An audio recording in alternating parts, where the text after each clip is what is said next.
मैंने अपना पति खोया है, जो इस सदन के माननीय सदस्य थे। ये बात किसी से छिपी नहीं है। पूरा सदन जानता है कि उनकी हत्या कैसे हुई थी और किन लोगों ने की थी। मैं धन्यवाद देना चाहती हूँ माननीय मुख्यमंत्री जी को, जिन्होंने मेरे छुपे हुए उन आंसुओं को देखने का काम किया जो वर्षों में किसी ने देखने का काम नहीं किया।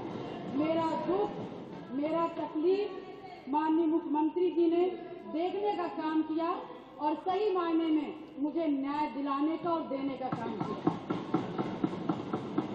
माननीय अधिष्ठाता महोदय जी, मुझ जैसे पता नहीं कितने प्रयागराज में पीड़ित परिवार को माननीय मुख्यमंत्री जी ने ऐसे अपराधियों को दंड दे करके उनको न्याय दिलाने का काम किया है। और कल शायद मेरी प्रयागराज की जनता मुझे सुनेगी तो वो लोग भी माननीय मुख्यमंत्री जी को धन्यवाद देने का काम करेंगे पुनः दोबारा।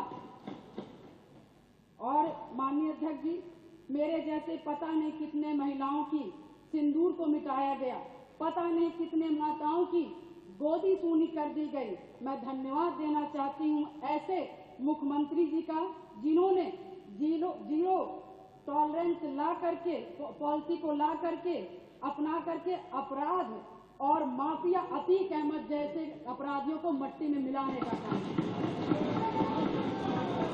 आज प्रयागराज अधिष्ठाता महोदय जी, आज प्रयागराज ही नहीं अपितु पूरा उत्तर प्रदेश की जनता आज माननीय मुख्यमंत्री जी के तरफ विश्वास की नजर से देखता है कि कोई भी प्रदेश का कोई भी माफिया या भू माफिया हमारे भाई की तरफ, हमारी महिलाओं की तरफ, हमारी बहनों की तरफ बुरी नजर से उठा के देखने का काम करेगा तो उस हर अपराधी को मिट्टी में मिलाने का काम किया जाए।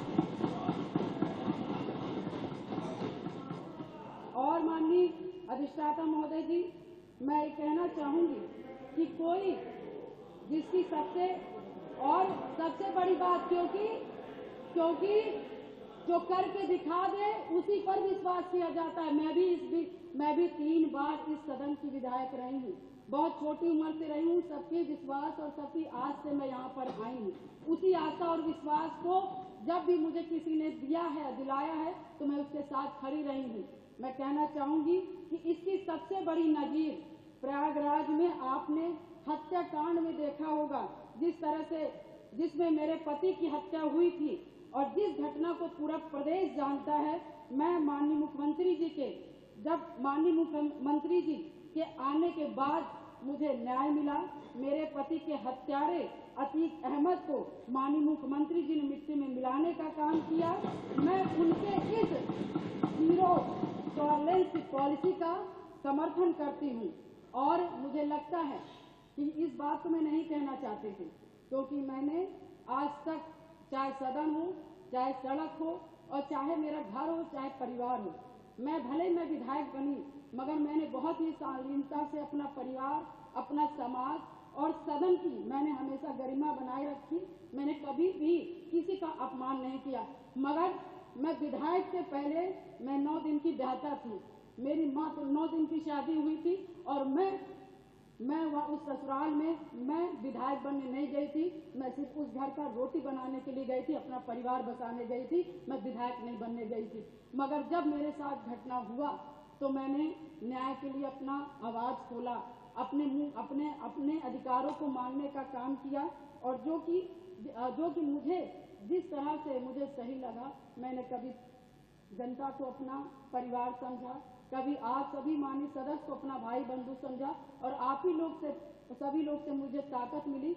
और मुझे लगता है कि प्रयागराज में जो कोई नहीं सोचता था, मैं मिसाल हूँ उन सभी लोगों का, जो कि मैं बहुत गरीब परिवार से, दोनों ससुराल और मैके दोनों परिवार से, बहुत गरीब परिवार से आती हूँ।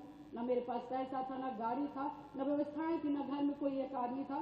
मगर धन्य शहर पश्चिमी की जनता ने जिस पे मुझे विश्वास करके मुझे चुनाव लड़ने का काम किया और अपने पैसे से चुनाव लड़ने का काम किया और उन्होंने लड़वाने का काम उसी आस्था विश्वास के साथ सन 2005 से मैं कमर कस के मैंने शायद अपनी नहीं कि अपने पति की, मुझे तो पता ही नहीं था कि कौन क्या है, मगर मैंने जब जाना कि इससे कोई लड़ने के लिए तैयार नहीं है अतीत ऐसे माफियाओं से, तो मैंने लड़ने की ठानी, क्योंकि मुझे बस एक चीज लगा कि आज मैं डर जाऊंगी जिसके पति की सारेआम हत्या कर दी गई और उसकी डेड बॉडी नहीं दी गई।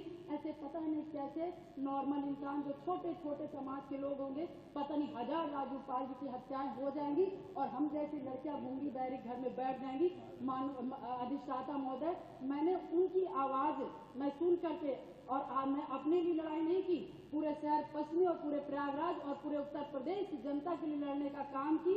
और शायद मेरे आराध्य शिव जी को तरस आया होगा जिन्होंने माननीय सदस्य की सरकार समाप्त कर ले और हमारे जो सबको बोलना है जी को मानने वाले भगवान जी हनुमान जी को मानने वाले हैं, ऐसे मुखिया उत्तर प्रदेश के सरकार के मुख्यमंत्री बने।